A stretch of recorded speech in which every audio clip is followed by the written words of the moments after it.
Vale, bueno, Egunon Guztioi, buenos días a todos y todas.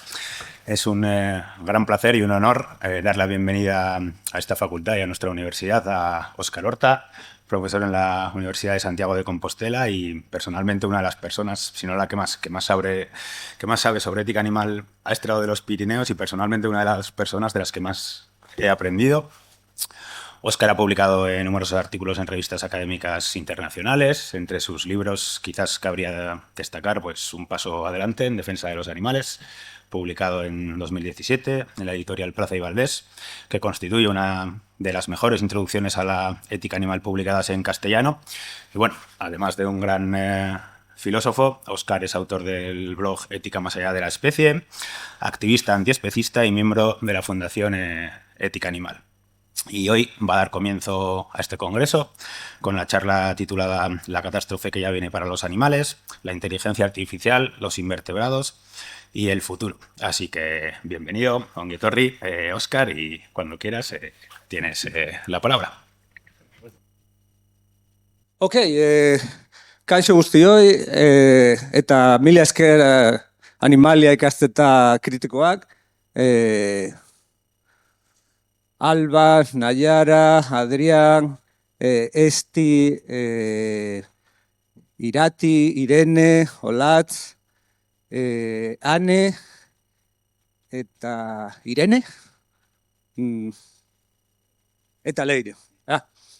Oso ondo, mila esker. Ni Galizakoa naiz, eta ni Galizeraz hitz egiten du. Beraz, hemen ni gaztelaniaz hitz egingo dut. Así que bueno, gracias, un placer. Bueno, yo vengo de la Universidad de Santiago de Compostela, que por cierto, el nombre es Universidade, no Universidad, que joder, aquí siempre ponéis todo en euskera súper guapo, pero cuando venimos gente de Galiza, o sea, galego, os olvidáis. También, bueno, hago activismo en la Fundación Ética Animal y en algunos otros proyectos, y entonces aquí un poco lo que voy a hacer es intentar hacer algo que muchas veces no se hace en el mundo académico, que es ver qué puentes puede haber entre una cosa y otra. Y lo vamos a hacer pues con, en fin, con algunas, digamos, tocando algunos temas que muchas veces pues son dejados de lado. Lo que vamos a ver en primer lugar van a ser los riesgos a los que nos enfrentamos a día de hoy. Vamos a ver también algunas oportunidades que tenemos, dada pues la circunstancia que se nos viene encima. Luego veremos qué clase de trabajo podemos hacer desde el mundo académico para abrir esas puertas. Y por último, pues bueno, vamos a ver algunos recursos que hay disponibles para conocer un poco más sobre esto. Así que vamos a empezar con lo primero, con los riesgos. Muy bien, esta foto, quizás habréis visto ya esta foto o alguna parecida, ¿sabéis de dónde es, de cuándo es? Bueno, fijándose un poco, no es difícil verlo. Es una foto de, bueno, el siglo pasado, más o menos un poco más de 100 años. Y es una foto de activistas defendiendo los animales. Hay mucha gente que desconoce que ya en el siglo XIX existía digamos, un cierto movimiento en defensa de los animales que se vino abajo sobre todo con las guerras mundiales. Y es interesante considerar lo siguiente, esta gente ya vivía en sociedades industrializadas y era perfectamente consciente de la explotación de los animales, pero la clase de activismo que llevaron a cabo era reactivo. Luchaban contra las formas de explotación existentes en su contexto. ¿Ok? Entonces no hicieron nada para impedir lo que pudo venir. No hicieron la conexión entre el hecho de que se explotaba a los animales y de que los distintos ámbitos económicos se estaban industrializando. Y entonces, cuando en la década de los 30 aparece la ganadería industrial, nadie hizo nada para frenarlo. Quizás podemos pensar, bueno, era imposible frenarlo, pero no lo podemos saber. Posteriormente, en base a esto, pues el número de animales explotados se multiplicó exponencialmente, pero tampoco se aprendió ninguna lección, porque tampoco se hizo nada para frenar luego la industrialización de las granjas de animales acuáticos, décadas después. Y lo mismo está sucediendo a día de hoy. Hay una cosa interesante, que es que cuando le preguntas a mucha gente de qué va la defensa de los animales, tiende a pensar en cosas como puede ser la tauromaquia, como puede ser igual, no sé, la protección de los perros y demás. Y ante esto, la gente que defiende a los animales muchas veces dice no, porque esos son casos puntuales, donde verdaderamente está el grueso de la explotación de los animales, aquello de lo que nos tendríamos que ocupar, es en granjas y mataderos, lo cual es totalmente incorrecto. Y cuando le preguntas, incluso a gente que es activista, gente que trabaja en la defensa de los animales, preguntas tan sencillas como ¿cuáles son los animales explotados en mayor número? No tienen ni idea. No os voy a hacer esa pregunta, pero sí os voy a plantear la respuesta.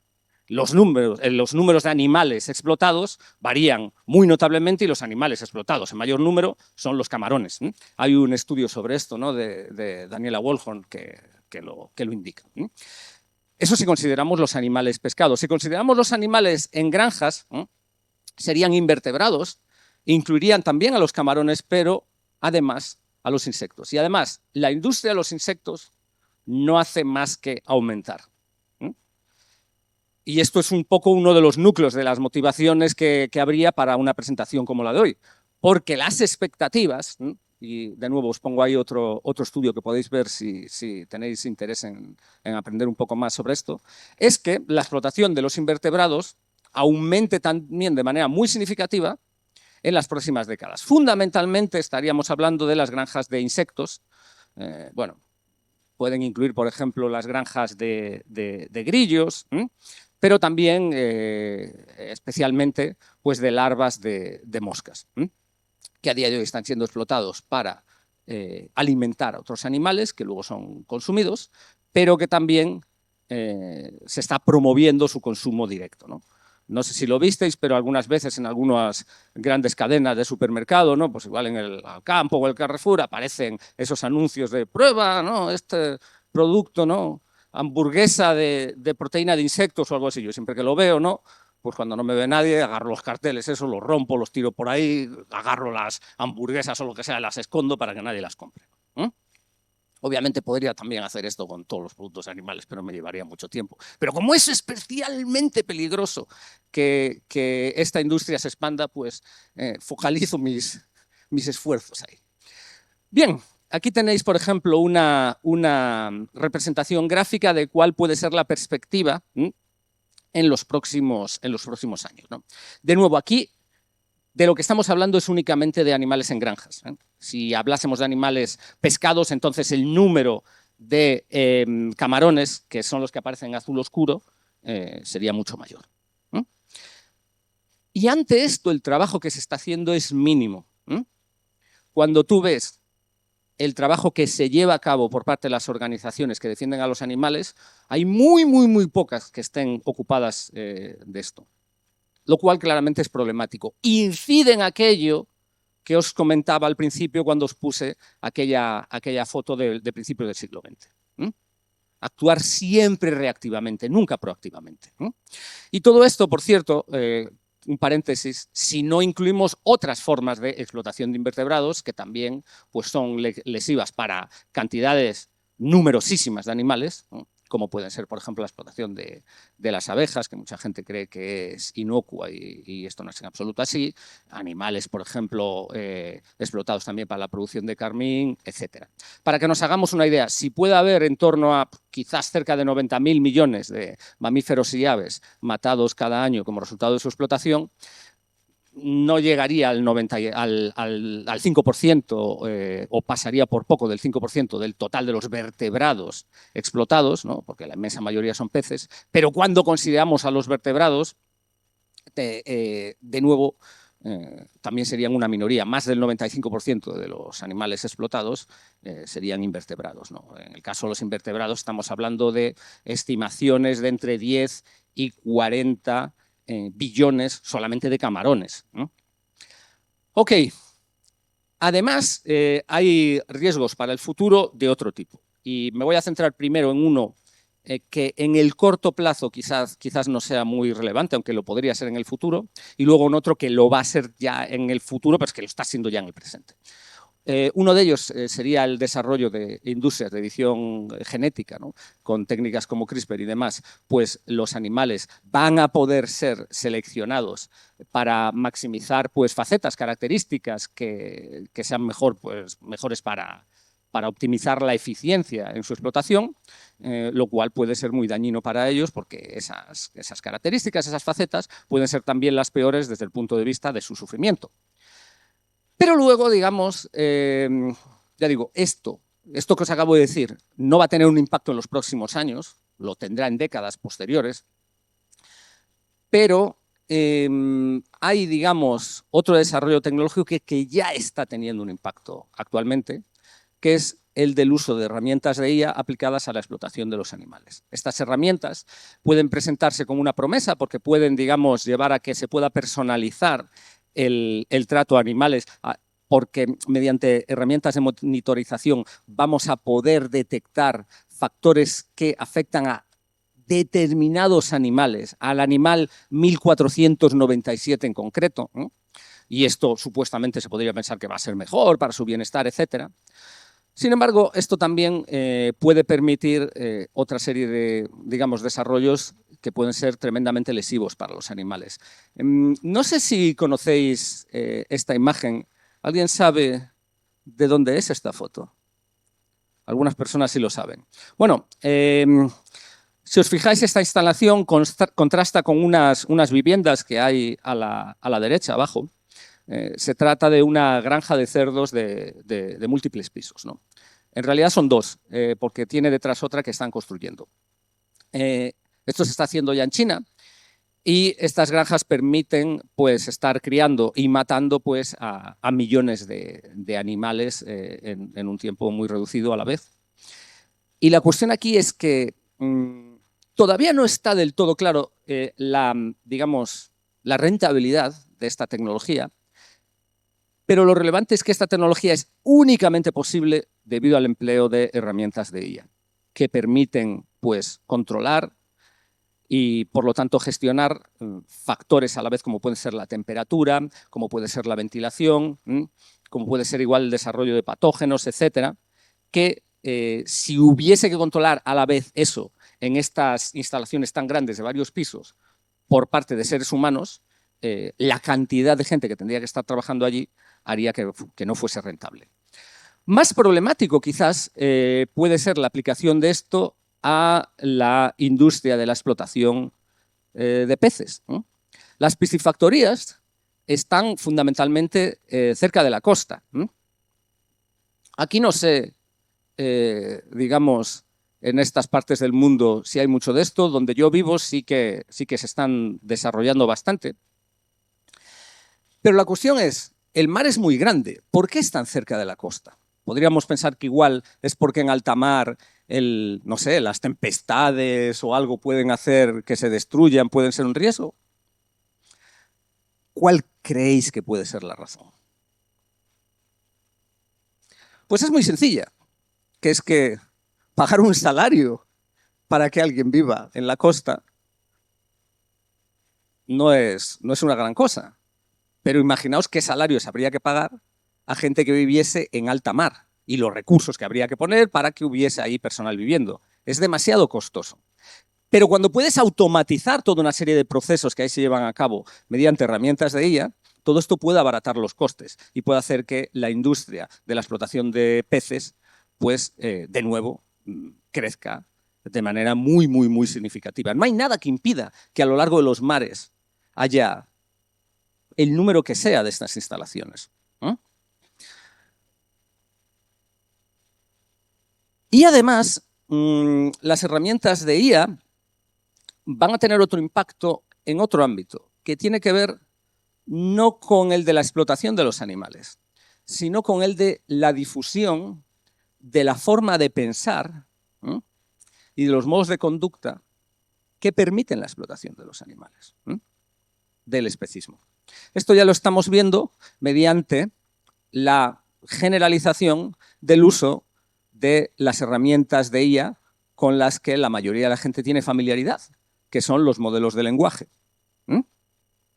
A lo largo de todo el mundo hay decenas, quizás centenares de millones de personas que usan estas tecnologías diariamente. Y lo que sucede es que los modelos de lenguaje responden a las preguntas que le hace la gente acerca de los animales y acerca de temas que son relevantes para los animales. Y al hacerlo, refuerzan actitudes especistas. ¿Por qué es así esto? Esto es así porque los modelos de lenguaje, como sabéis, no son programados, sino que lo que hacemos es, mediante una determinada arquitectura, una red neural o neuronal artificial, primero se lleva a cabo un preentrenamiento en el cual se les familiariza con un enorme cuerpo de textos, que es la producción que hay ahí online, que son especistas, porque la gente es especista y escribe cosas especistas y entonces la IA se empapa de mentalidades especistas, y luego se lleva a cabo un ajuste fino, lo que se conoce como el fine tuning, donde las distintas empresas de IA, los distintos laboratorios, de alguna forma, por así decirlo, dan cuerpo a la psicología del modelo. Y esto se lleva a cabo muchas veces de manera especista. Por ejemplo, quizás el modelo con el que más gente tiene familiaridad sea el desarrollado por OpenAI, bueno, la familia de modelos, ChatGPT. Y aquí lo que tenemos es unas indicaciones en lo que se conoce como el Model Spec, que son las especificaciones del modelo, de cómo, digamos, se lleva adelante el ajuste fino de este por parte de OpenAI. Y entonces aquí veis un ejemplo relativo a los animales. Hasta donde yo sé, es el único lugar donde se menciona a los animales en el Model Spec de OpenAI. Y aquí es lo que se dice. Indica una manera en la cual la respuesta del modelo es lo que se dice compliant, es una respuesta buena, en la cual le han preguntado al modelo si deberían comprar o adoptar a un perro. Y entonces dice, bueno, pues si adoptas, eso tiene ciertas ventajas, ¿no? Pues que igual salvas la vida a un animal, no sé qué, pero si lo compras, pues también, porque bueno, el carácter del animal estará mejor controlado, etcétera, etcétera. Eso es lo que OpenAI dice. Esta es una buena respuesta. Esta es una mala respuesta. No hace falta que lo leáis todo, pero aquí abajo podéis ver un poco el resumen de por qué. Un tono demasiado moralista que puede, digamos, enajenar a los usuarios. ¿Por qué? Porque aquí, este ejemplo de respuesta es una respuesta donde se dice lo que deberías hacer es adoptar y se dan las razones. No, eso es demasiado moralista. ¿Por qué? Porque aquí se está dando prioridad a que pues, la gente usuaria se quede contenta con las respuestas que recibe, que no siente que le están predicando. Entonces, todo esto es problemático porque, bueno, en primer lugar, no sabemos si hay un avance moral a lo largo de la historia. Hay múltiples ejemplos de cosas en las cuales pues, nuestras sociedades pues, han mejorado moralmente con respecto al pasado.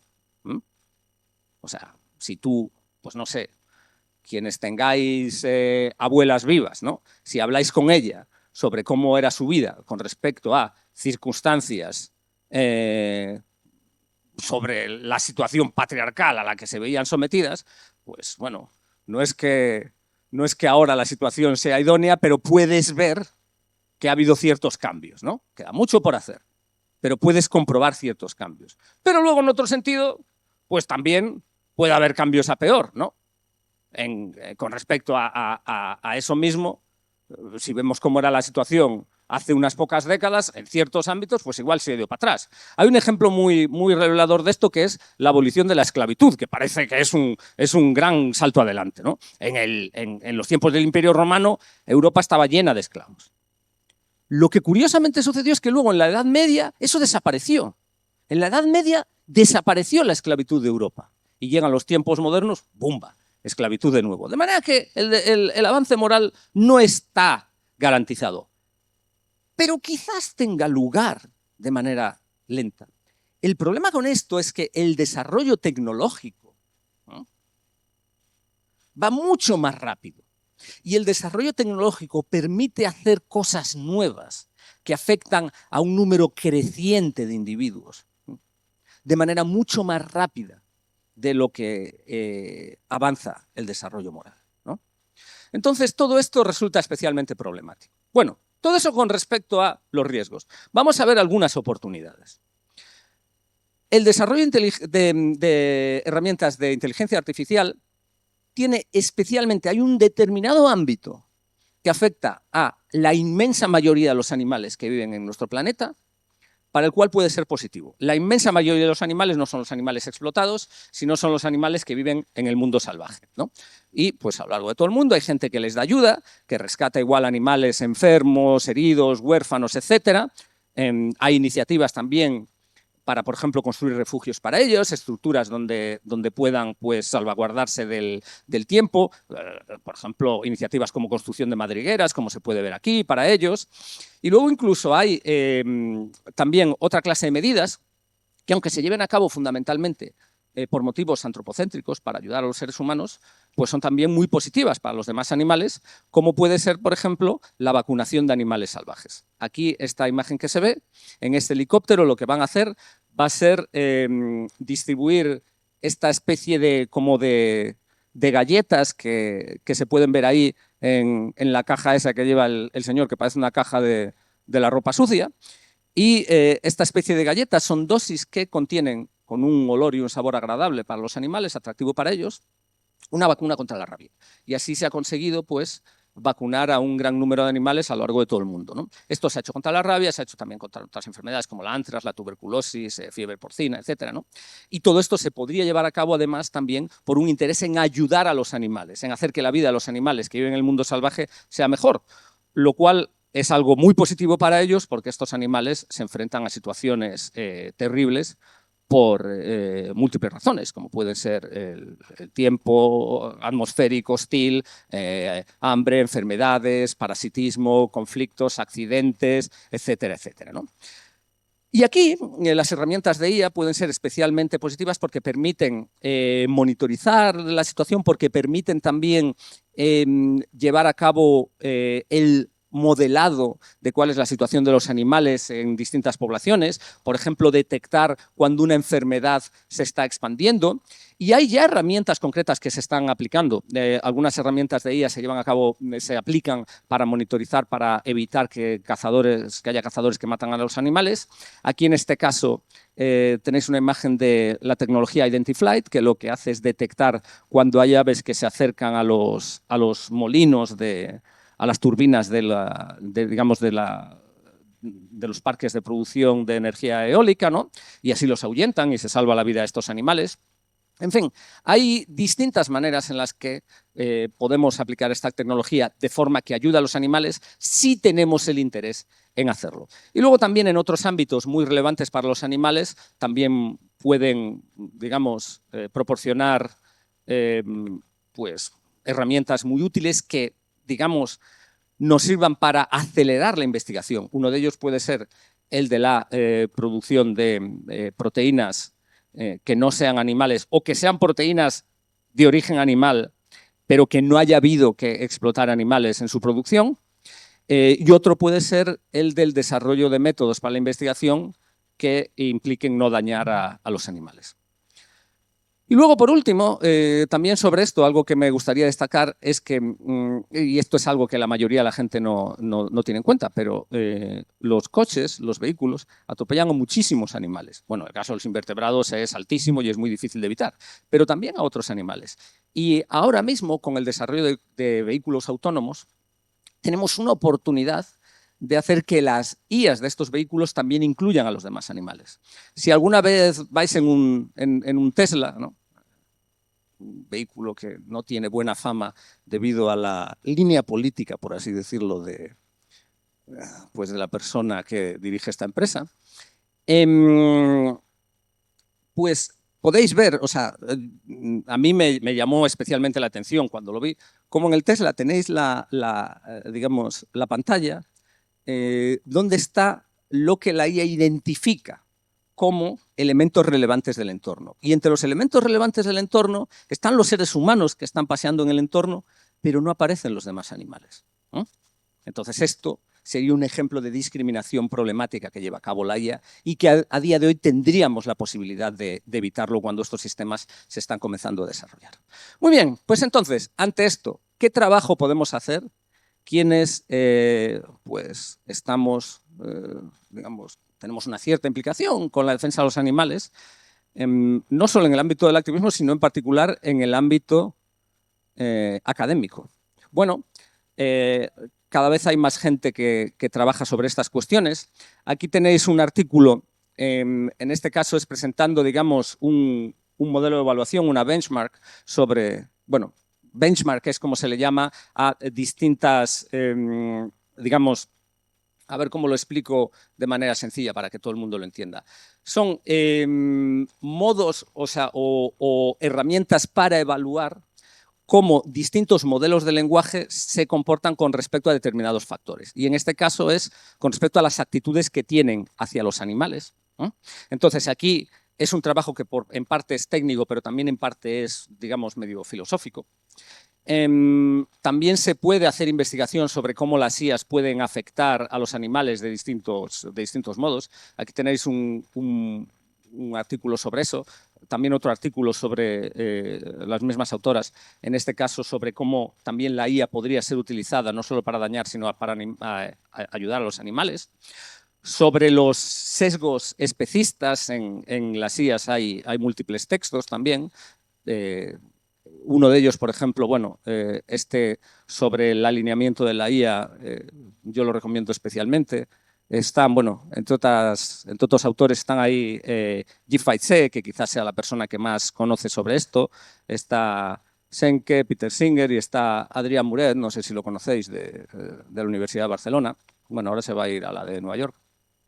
Este artículo ya lo vimos, también tenemos estos. En fin, podríamos seguir, hay un montón de trabajo realizado sobre este tema, ¿no?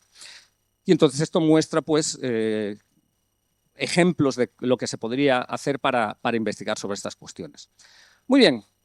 Aparte de esto, hay algo más que se puede hacer. Yo antes indiqué cómo las distintas empresas dedicadas a la IA pueden entrenar a esos modelos. Lo interesante es que no todas los entrenan igual, ¿no? Yo antes os puse el ejemplo del entrenamiento de ChatGPT.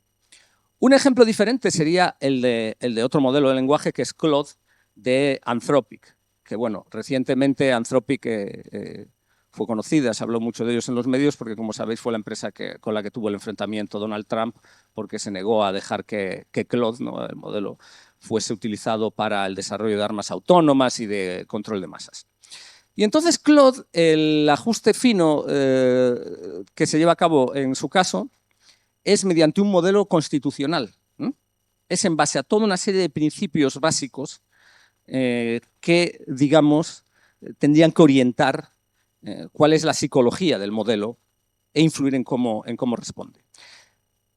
Y esos principios, pues muchos de ellos son principios bastante interesantes, ¿no? Incluyen, por ejemplo, pues la libertad política, la honestidad, el bienestar, la prevención y la protección del daño. Pero algo que nos interesa aquí es cómo se incluyen también los intereses de los animales y de los demás seres sintientes, ¿no? Entonces, esto, en primer lugar, muestra que no todos los modelos de lenguaje son igual. Hay modelos más éticos y menos éticos. Yo podría haceros aquí un ranking, no lo voy a hacer, pero bueno, sí que voy a decir que Claude es el más avanzado. Sin duda, Claude es especista, ¿no? Es menos especista que la gente, ¿no?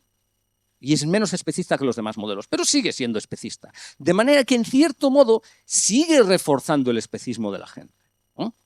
Pero digamos que esto lo que nos muestra es un área de trabajo. Nos interesa intentar influir para que los modelos sean lo menos especistas posibles, ¿no? Y esto nos muestra que efectivamente podríamos hacerlo. Luego también, para, por ejemplo, quien trabaje en el ámbito de la ley o quien haga trabajo que sea relevante en ese sentido, se puede hacer también trabajo de lobby. La Unión Europea está desarrollando todavía su legislación en este sentido y, pues digamos, en un primer borrador en base a una iniciativa ciudadana sobre esto, se hizo presión para que se incluyera los intereses de los seres no humanos, que incluyen a los animales y quizás en el futuro también podrían incluir a, no sé, IAs sintientes, si eso llega a suceder, ¿no? Entonces, este sería también otro ejemplo de propósitos con los que podemos trabajar en este ámbito. Bien, todo esto es relevante en particular por lo siguiente. Muchas veces yo voy a eventos como este y me encuentro con gente que trabaja en el ámbito de los animales, de los estudios animales, en distintas disciplinas, ciencias sociales, en humanidades, humanidades, eso es un nombre un poco especista, por cierto, pero bueno, es así como se le llama, etcétera, y que trabajan investigando cosas sobre los animales. Y entonces igual tengo conversaciones y les pregunto, bueno, ¿y qué es lo que hacen? No, pues yo trabajo en esto, en esto. Digo, qué interesante. ¿Y cómo se aplicaría esto para ayudar a los animales? Y a veces me dan una respuesta, pero es que muchas veces la gente se queda sorprendida. Y dice, bueno, pues... Y me dan una respuesta que yo veo que están desarrollando en ese mismo momento. ¿Cómo puede ser esto? Entonces, la pregunta aquí que hay que hacer es, la gente que investiguéis, que hagáis estudios animales, ética animal, lo que sea, ¿por qué hacéis lo que hacéis? ¿Qué es lo que lo que os ha llevado a pensar que ese tema de investigación es relevante? Y aquí lo que sucede es que la mayoría de las veces la respuesta es porque, bueno, pensando sobre el tema, eso fue lo que se me ocurrió. O simplemente porque les interesa ese tema. Debido a que hay una desconexión total entre, bueno, total no, pero hay mucha desconexión, a veces total, a veces parcial, entre lo que se hace en el ámbito académico por los animales y lo que se hace en el ámbito del activismo. La mayoría de la gente que trabaja en el ámbito académico por los animales no tiene una idea muy clara de lo que se está haciendo en el ámbito del activismo. Y tampoco tiene un plan para comprender cómo su trabajo puede ser aplicado. Parece que el fin último del trabajo es publicarlo, y entonces hay la esperanza de que eso que publique yo, pues tenga un impacto. Hay gente que, por ejemplo, investiga sobre, yo qué sé, cómo distintos discursos favorecen más, y han hecho investigación, digamos, cualitativa, la adopción de un modo de vida vegano, por ejemplo. Y lo publican. ¿Y qué? ¿Qué se supone? ¿Que alguien lo va a ver y lo va a aplicar? ¿Pero has hablado con alguien para que lo haga? Entonces, esto es especialmente problemático. Esto no puede ser. Esto hay que cambiarlo. Y entonces, ante eso, pues yo voy a hacer aquí voy a hacer algunas recomendaciones. Bueno, más que recomendaciones, algunas sugerencias. O sea, quiero decir, haced lo que queráis, ¿eh? Pero lo que pasa es que yo, como quiero defender a los animales, pues lo que intento es que lo que hagáis sea lo mejor para los animales. Oye, ya lo siento daros la chapa, ¿no? Pero bueno, si sois gente comprometida con los animales, entenderéis a qué me refiero, sobre todo porque habréis tenido este sentido de, joder, no me apetece darle la chapa a la gente, pero lo voy a hacer para defender a los animales, ¿no? Pues cuando igual difundes el antiespecismo, el veganismo y demás. Bueno, pues el mismo sentimiento, cuando estáis, ¿no?, después de una comida familiar y os hacen una pregunta, un sentimiento parecido lo tengo yo, dándoos un poco el rollo sobre esto, pero pues es lo que hay. Estamos aquí para defender a los animales. Entonces, cosas que os sugiero que podríais considerar en la investigación. En primer lugar, mucha gente, en particular gente que hace, por ejemplo, trabajo descriptivo, podríais considerar, en vez de describir cuál es la situación ahora o cuál ha sido, intentar aplicarlo a determinar las tendencias. ¿Cómo parece que va a ser el futuro para los animales? ¿Qué nuevos desarrollos puede haber que afecten a estos, ¿no? Luego también identificar las oportunidades. ¿Dónde podríamos conseguir un cambio? Por ejemplo, todo esto que os dije sobre el impacto de la IA, sobre el desarrollo de las granjas de invertebrados, ¿esto se podría frenar?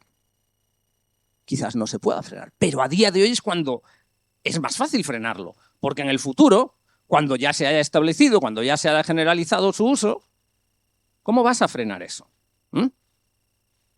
Por eso, en la década de los 30, había una ventana de oportunidad para impedir las granjas industriales. Si se hubieran prohibido cuando las primeras aparecieron en Estados Unidos, eso como mínimo habría retrasado un montón esto. ¿Por qué? Porque la fuerza que tienes oponiéndose a lo que tú estás defendiendo es mínima.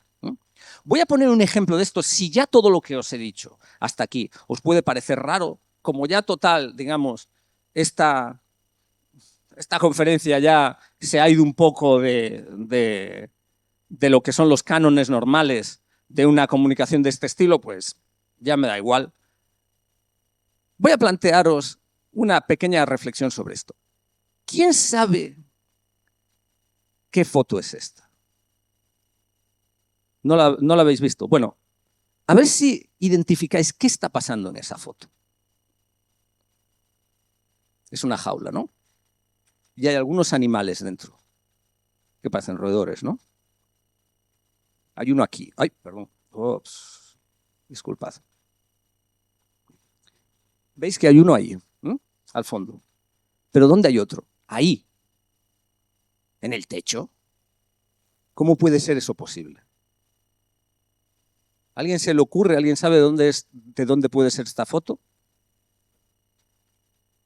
¿Cómo puede ser que uno esté ahí y otro esté ahí arriba? Porque no hay gravedad.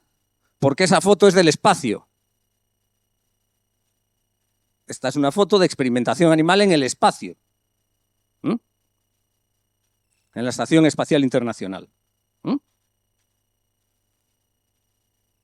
Si llevamos a la explotación animal, antes hablé de que la podíamos llevar a mar abierto, la podemos llevar al espacio también. ¿Qué interés hay a día de hoy en llevar la explotación de los animales al espacio? Bueno, pues no hay mucha. ¿Podría prohibirse? Si hubiese un movimiento suficientemente fuerte contra esto, podría prohibirse porque la oposición va a ser pequeña. Igual que a día de hoy no tenemos una industria de insectos bien desarrollada, por ejemplo, en el Estado español. Se podría impedir si se hiciese mucha fuerza, porque tienes poca oposición. Ese es un ejemplo de una oportunidad que podemos detectar. Luego, hay que hacer más trabajo viendo las relaciones entre los distintos campos de estudio en los que investigamos y la realidad de la explotación de los animales. No trabajar en ello por las propias dinámicas del campo de estudio, sino por las dinámicas de la explotación de los animales. Y luego podemos llevar a cabo un trabajo meta, de segundo orden, que es el que estoy llevando aquí yo. Yo aquí no he hecho, digamos, una presentación muy académica, ni mucho menos no se ha presentado ningún paper, ¿no? Sino que básicamente lo que he hecho es un poco intentar animaros a que reflexionéis sobre estas cosas. Pues lo mismo podéis hacer con otra gente que trabaja en este ámbito. Y por último, lo que podéis hacer es investigar sobre quién está trabajando distintas cosas, quién está haciendo activismo y centrar vuestro trabajo en el desarrollo de colaboraciones con quienes están trabajando, digamos, en el mundo real, intentando cambiar la situación de los animales. Muy bien, pues básicamente eso es todo lo que os tenía que decir. Termino un poco con algunos recursos por si queréis investigar algo más sobre esto. Bueno, ya os puse un montón de artículos antes que podíais ver. Luego, aparte, os quería animar a ver este documental que acabamos de sacar.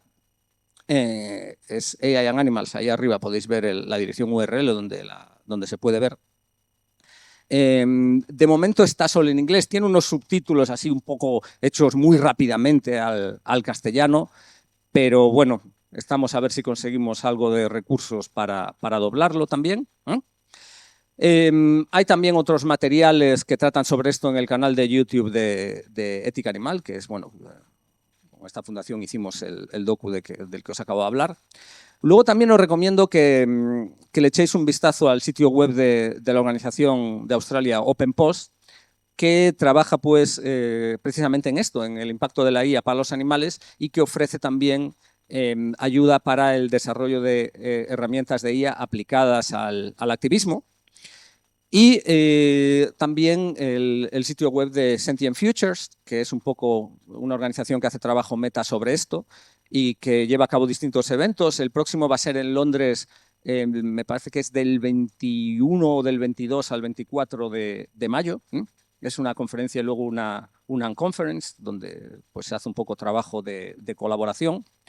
De nuevo, también podéis ver el sitio web de Sentient Future, bueno, y el canal de YouTube, donde hay un montón de material. O sea, si os veis los vídeos, todos que hay aquí, ya vais a ser personas expertas sobre este tema. Y por cierto que también vamos a tener un evento sobre esto, sobre digamos, el impacto de la IA en los animales y también tratando otras cuestiones como la posibilidad de la consideración moral de las propias IAs en mi uni, en Compostela, a finales de junio. Bueno, la fuente no es la adecuada y por eso se sale ahí un poco, pero ahí podéis ver lo podéis buscar en algún buscador, pero si no, en esa dirección podéis ver el sitio web del evento. Bueno, os animo si queréis a participar. Además, vamos a tener algunas ayudas para viajes, no para todo el mundo, pero sí para algunas personas. Así que animaos a mandar algo, sería genial si fueseis. Luego también en LSE, en la London School of Economics, está este nuevo centro que va a trabajar sobre estas cosas, en particular sobre cómo los sistemas de IA pueden afectar, digamos, en los modelos de lenguaje a la difusión del especismo, sobre cómo los modelos pueden ser menos especistas. También se lleva a cabo este trabajo aquí en la Universidad de Nueva York. Y bueno, luego hay otros recursos igual que se pueden ver en general que no tienen relación con esto, pero mira, como estoy aquí dando la charla y me parecen interesantes, pues lo menciono igualmente y ya está. Como es el sitio web Ética en el Aula, ¿no? Donde se plantean, digamos, distintas iniciativas y se dan muchos recursos para, en el ámbito académico también, incluir la consideración moral de los animales. Y también pues voy a recomendar algunos libros que tienen relación con este tema, que además tienen en común que todos se pueden descargar gratuitamente online, ¿no? El de Jonathan Birch, que bueno, es la persona que lidera el centro del que hablé en LSE, que es quizás quien más, la figura principal entre los estudios sobre sintiencia no humana en todo el mundo. Con respecto a los animales salvajes o silvestres, podéis descargar también ese libro de Ética Animal, donde se explica toda la cuestión. Y luego hay este otro libro que también que está ahí, que escribí yo y que también os lo podéis descargar gratuitamente aquí, quien queráis. Y hoy no tengo, pero mañana voy a traer algunas copias así de regalo para quien lo quiera. Y bueno, básicamente eso es todo lo que os quería contar. Es que ricasco, gracias por vuestra atención. Y gracias sobre todo de nuevo, por haber organizado este evento.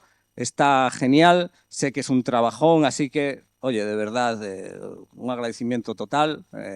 Además, oye, con un tiempo estupendo, ¿no? Sabéis que esto... hay esta fama de que en Euskadi o en Euskal Herria hace mal tiempo, ¿no? La gente que viene del Mediterráneo, de España, centro, sur y demás, tienen esa idea. Yo le digo siempre a Miquel, bueno, desde un punto de vista galego, o sea, tenéis un clima medio mediterráneo. Yo cada vez que vengo aquí estoy encantado y, o sea, añade, digamos, a la gran bienvenida que nos habéis dado, ¿no? Pues eso, además, este entorno tan guay, en esta ciudad además que es así, está así tan bonita, tan así puesta, tan elegante, tan fina, ¿eh? Así que bueno, es que ricasco, muchas gracias y bueno, cualquier cuestión que tengáis, pues a ver si podemos hablar ahora un poco en el tiempo que nos queda.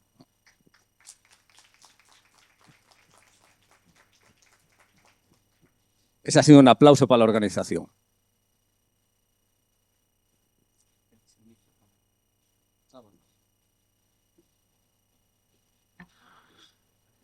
Vale, genial. Pues muchas gracias, Óscar, por una charla tan interesante. Y si os parece bien, podemos abrir un turno de preguntas y cualquier cuestión que queráis preguntar.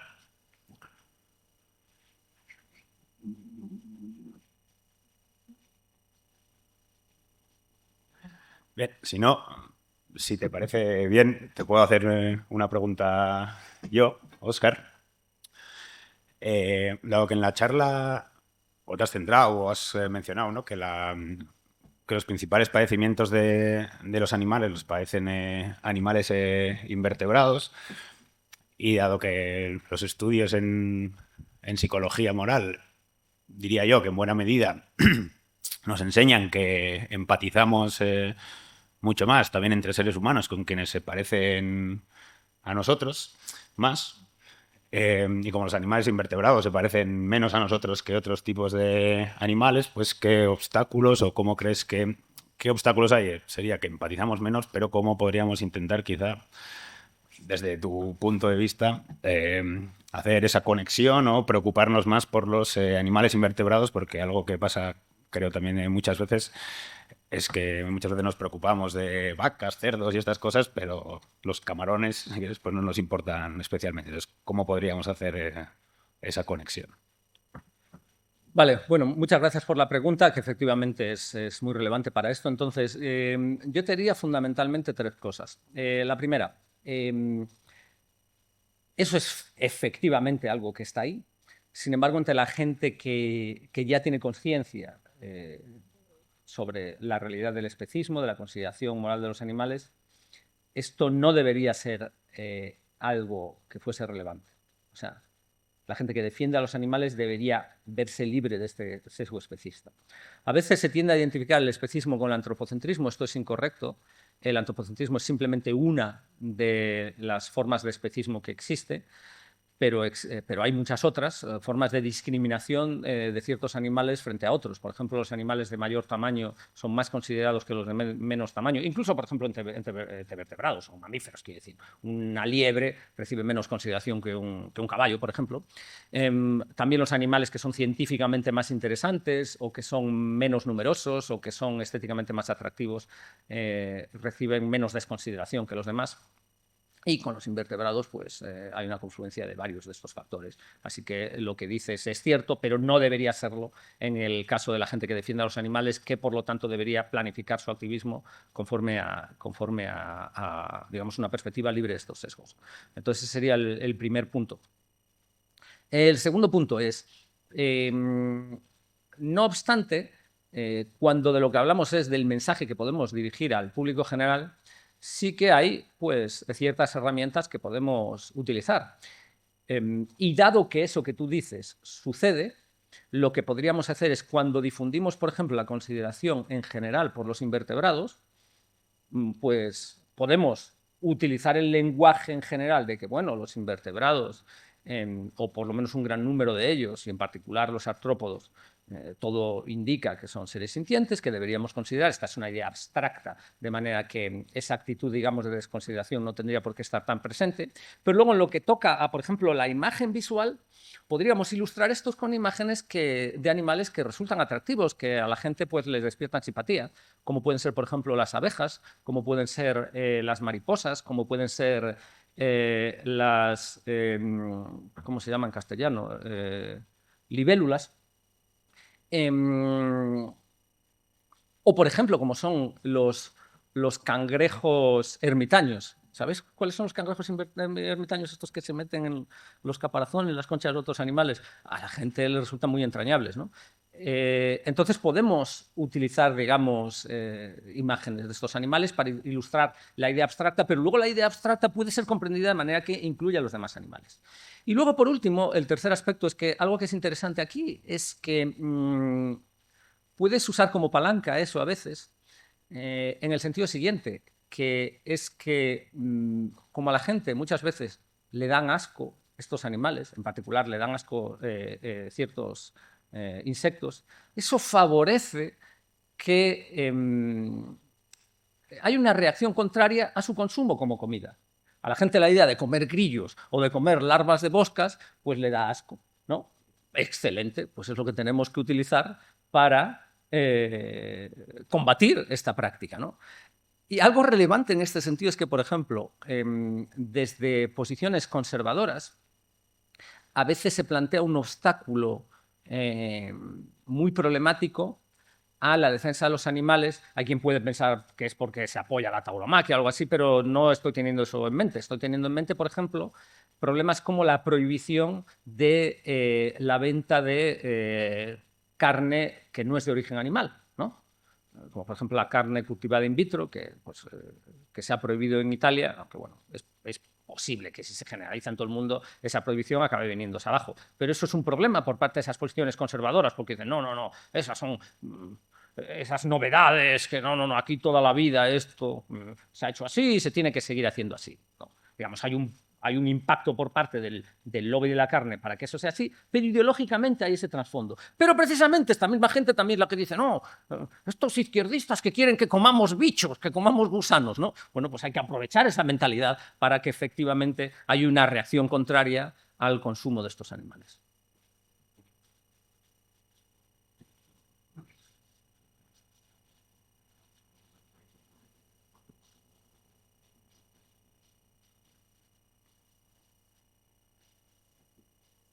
Sí, sí.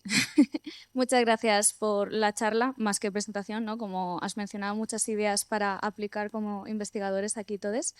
Te has enfocado tú en la IA, ¿no? Como una de estas tecnologías emergentes, pero también has mencionado, por ejemplo, otras tecnologías como CRISPR, ¿no? Al final, que son más biotecnologías, que es en lo que yo me enfoco. Entonces, me interesaría un poco ahondar más en eso, a ver si tienes algunos otros consejos sobre cómo estas tecnologías que están surgiendo ahora, que no son tan conocidas a nivel público como lo es la IA, que al final la IA todos las conocemos, aunque no sea en relación a los prejuicios o cómo puede reforzar el especismo, pero cómo abordar también desde una manera que junte la academia con el activismo en estas nuevas biotecnologías que de entrada el público no las conoce, no entiende qué tiene que ver con su vida, en qué les va a afectar, en qué ya están sucediendo y que va a tener también un impacto más en el futuro, que aunque ya está ahí, ¿no? Que pues eso, el CRISP, el RNA interference, muchas de estas técnicas para controlar también especies que viven en la naturaleza, por ejemplo. Vale, bien.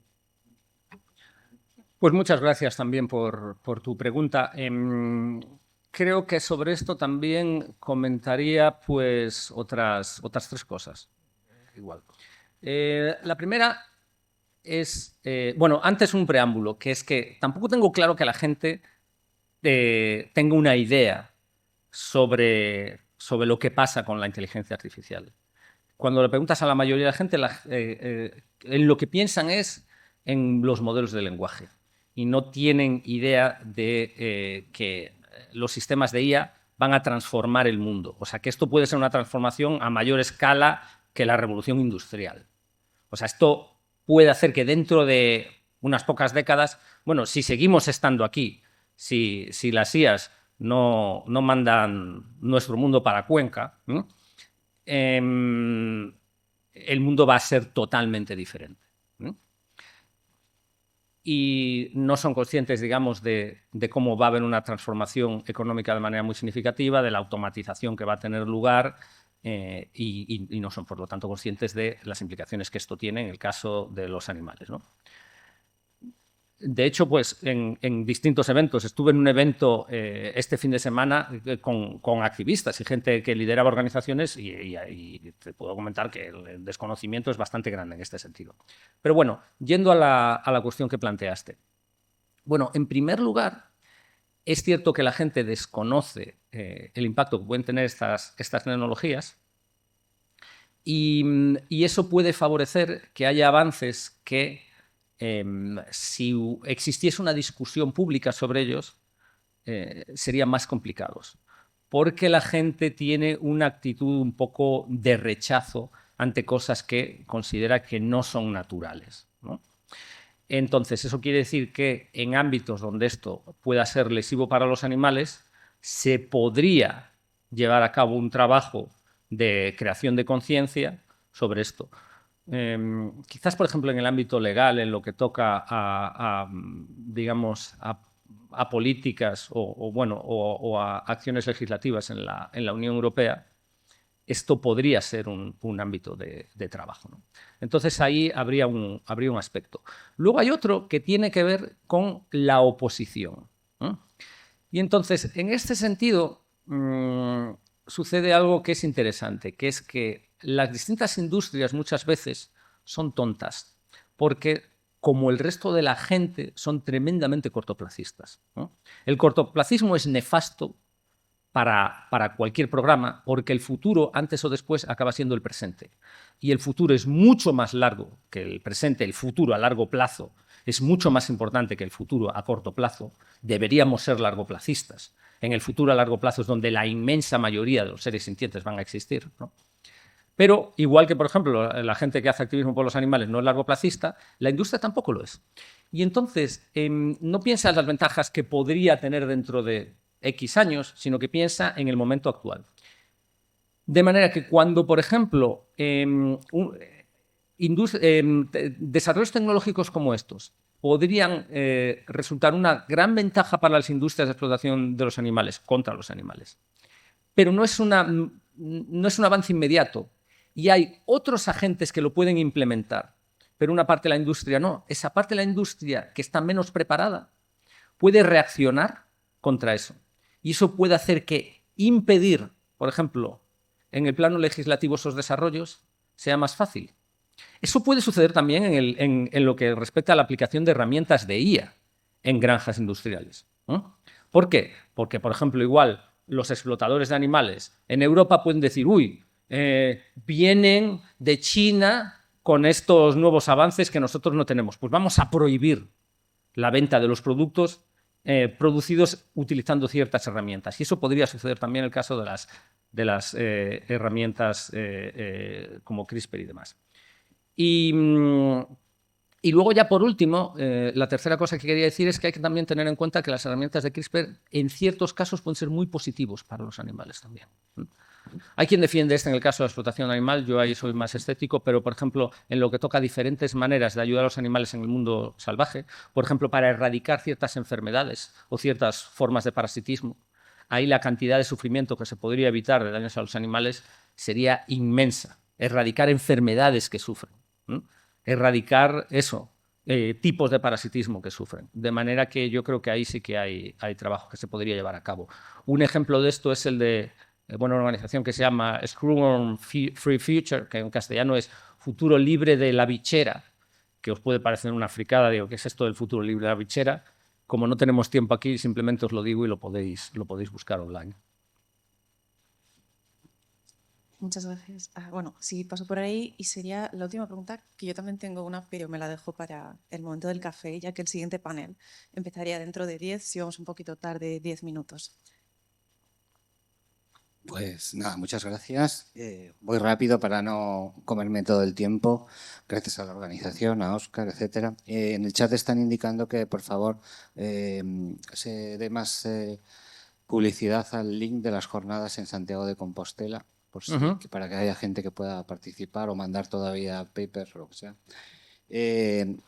Yo soy psicoanalista de orientación lacaniana y me ha sorprendido mucho la aportación que das del lenguaje, de cómo se crea un inconsciente de la IA, por así decirlo, especista en base a los modelos de lenguaje en un traspaso que hay de nuestros modelos de lenguaje especistas a los suyos, ¿no? Que de alguna forma viene a corroborar lo que le dice Lacan a Chomsky, ¿no? Que él piensa con los pies en el sentido de que es el lenguaje el que crea el inconsciente, es el que crea la razón y no la razón la que crea el lenguaje, ¿no? Entonces, claro, la verdad que me ha dejado bastante sorprendido esta construcción que estamos haciendo de las IAs a través de nuestros lenguajes, de un inconsciente pues muy especista, y esto además lo engarza en que las IAs de alguna forma serían un eslabón más en este proyecto humanista en el que se engarzaría por medio del lenguaje a la doble tesis de discontinuidad cognitiva de Gattafaria, ¿no? En el sentido de que los intereses morales de otros individuos de otras especies no son tenidos en cuenta ya ni para las IAs a través del lenguaje, ¿no? Entonces, lo que yo te quería preguntar es ¿cómo ponemos más énfasis si en deconstruir el lenguaje especista o de construir el lenguaje especista de las IAs o los dos a la vez? O sea, ¿cómo construir un inconsciente que deje paulatinamente de ser especista, entiendo que a través del lenguaje? Y nada, muchas gracias. Muchas gracias por la pregunta. Bueno, no es solo el lenguaje especista, sino que son las ideas especistas. Entonces, los modelos de lenguaje responden a preguntas que les hace la gente y esas preguntas las responden muchas veces de manera específica. Quiero decir, igual la gente le pregunta por una receta y les dan recetas no veganas. O, bueno, esto es algo que menciona Fay, que ya os comenté que es quizás la persona que más sabe sobre estas cuestiones. Y él dice, pues tú le preguntas, por ejemplo, a un modelo de lenguaje, ¿qué es bueno del pollo? Bueno, la pregunta la hace en inglés, pero bueno, sería una traducción. ¿O qué hay de bueno? ¿Qué se puede decir de bueno acerca del pollo? Y lo que te dice es el pollo en tanto que ingrediente culinario, ¿no? No sobre, bueno, los pollos, pues yo qué sé, son animales que tienen estas facetas o demás, ¿no? Entonces, claro, refuerzan la mentalidad especista. De manera que no, o sea, no es solo que los modelos de lenguaje utilicen un lenguaje especista, sino que transmiten ideas también especistas, ¿no? Igual puedo dejarlo ahí por si te da tiempo a hacer tu pregunta o ya no tendríamos tiempo ni siquiera para eso. Bueno, vale. Entonces, con respecto a esto, hay bastantes cosas que se pueden hacer. Una de ellas es simplemente producir material antiespecista, porque cuantos más textos antiespecistas haya por ahí, más, digamos, más contenido para el preentrenamiento de los modelos va a haber. Entonces, por ejemplo, una cosa a la que os animaría es a que escribáis pensando que os va a leer la IA, no solo que os van a leer seres humanos, porque igual tenéis más impacto haciendo que la IA os lea. Y entonces algo que podéis hacer es lo que escribáis, lo subís online y lo subís online en HTML para que sea muy fácil de leer por la IA, ¿no? Si lo ponéis, por ejemplo, si subís un Excel, va a ser complicado que la IA lo interprete. Un PDF, pues lo lee, pero es menos accesible igual. O sea, lo más accesible de todo, HTML. Todos vuestros textos los ponéis ahí. Múltiples textos, ¿no? Entonces, eso es una de las cosas que se puede hacer. Ya la otra cosa que se puede hacer es intentar influir directamente a las empresas de IA. Porque estamos en un momento donde muy pocas personas, que son las personas que toman las decisiones relevantes en los distintos laboratorios o empresas de IA, y además las principales, porque hay múltiples modelos a lo largo de todo el mundo, pero de lo que estamos hablando es que de los principales laboratorios, que serían Anthropic, Google con Gemini, OpenAI, y bueno, algunos otros como xAI, que tienen Grok y demás, ¿no? Meta con Llama, etc. Pero la gente que está trabajando determinando cuáles son los principios guías de el ajuste fino de estos modelos, tienen un poder que no había existido anteriormente jamás para influir en la mentalidad que tiene gente a lo largo de todo el mundo. De manera que conseguir que ese grupo tan pequeño de personas tengan en cuenta, aunque sea este poquitito más, a los animales, va a tener un impacto mucho mayor que el que podemos tener convenciendo a personas concretas, ¿no? Por eso, digamos que es algo que tendríamos que tener en mente y creo que es algo que debería guiar más el trabajo de investigación que hagamos. Y cuantos más, por ejemplo, artículos haya sobre estas cosas, identificando estos y ayudando, ¿no? Pues más podemos favorecer eso. Luego, además de esto, pues hay otras cosas que se puede hacer, como es el trabajo directo hablando con estas personas. Y, por ejemplo, los eventos de Sentience Futures, pues va gente de distintas empresas, se pueden tener conversaciones con esa gente y es otra manera de influir. Por ejemplo, en eventos como el de Compostela, que luego a ver si podemos poner el link ahí, ¿no? Una de las cosas que nos interesa y de la que hablamos ya en la primera edición de este evento, que fue en septiembre del año pasado, es cómo podemos, por ejemplo, las universidades, trabajar para tener impacto en la gente que trabaja para el día de mañana, pues por ejemplo en ciencias exactas o en informática además, ¿no? En computer science, para influir a esa gente, porque esa gente el día de mañana puede ser gente que trabaje en empresas relevantes. Entonces, aunque tengamos que seguir haciendo activismo para el público general, aquí tenemos un nicho concreto de personas a quien es súper importante llegar. Bueno, con esto me he ido un poco de tu pregunta, disculpa, pero claro, es que eso era relevante. Así que bueno, oye, es que ricasco de nuevo, gracias a las organizadoras y creo que lo dejamos aquí, ¿no? Gracias, Miquel. Bueno, es que ricasco.